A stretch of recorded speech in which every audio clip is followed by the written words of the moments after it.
राजा राममोहन राय ने देश के ऐसे दौर में लोगों को शिक्षा और हिंदू धर्म के प्रति जागरूकता का पाठ पढ़ाया जब भारत में कुरीतियां गहरी जड़ें जमाए बैठी थीं।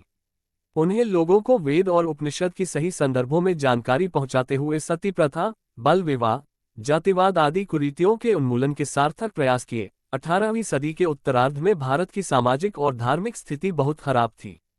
पूरा देश पुरानी लेकिन गलत कुरीतियों से लिपटा हुआ था और यहाँ तक कि धार्मिक तौर पर भी लोगों में भारी अज्ञानता और गलत परंपराओं के बंधन जकड़े हुए थे।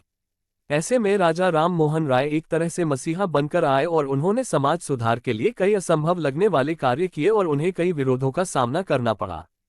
राजा राम मोहन राय को आधुनिक भारत का पहला प्रमुख समाज सुधारक और भारतीय पुनर्जागरण का पिता कहा जाता है। उन्हें देश में सती प्रथा और बाल विवाह को खत्म करवाने के लिए उनके विशेष योगदान के जाना जाता है। 22 मई को उनकी जयंती है। कई भाषाओं के जानकार राममोहन राय का जन्म बंगाल प्रांत के हुगली जिले के राधानगर में 22 मई 1772 को हुआ था।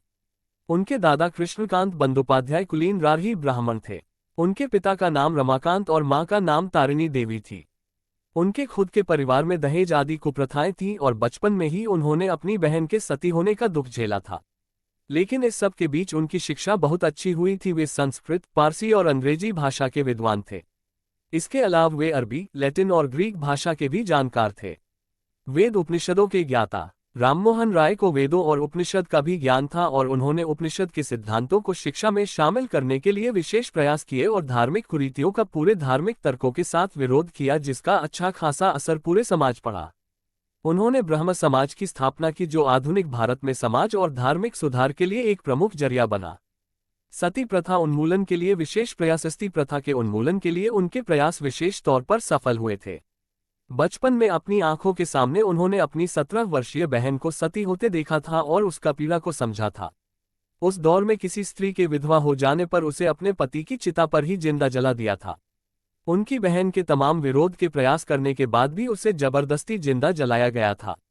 राम मोहन राय ने आधुनिक शिक्षा की खूब पैरवी की। वे चाहते थे कि भारत की अच्छी परंपराओं का पश्चिम संस्कृति में विलय हो। उन्होंने खुद देश में बहुत सारे स्कूलों की स्थापना की, जिसमें आधुनिक शिक्षा तंत्र को लोकप्रियता मिली। उनके लेखन का प्रभाव भारत के लोगों पर ही नहीं बल्कि ब्रिटेन और अमेरिका के लोगों पर अच्छा खासा पड़ा। ईस्ट इंडिया कंपनी में नौकरी। कम लोग जानते हैं कि राजा राम मोहन राय ने 18वीं सदी के अंत और 19वीं सदी के शुरुआत में ईस्ट इंडिया कंपनी में भी काम किया था, लेकिन वे किसी भी कंपनी अधिकारी के पास ज्यादा देर काम नहीं किया। इस दौरान उन्होंने अरबी में तुहफत उल मुवाहिदीन नाम की किताब भी लिखी। बाद में उन्होंने वह नौकरी छोड़कर खुद को राष्ट्र सेवा के लिए समर्पित कर दिया।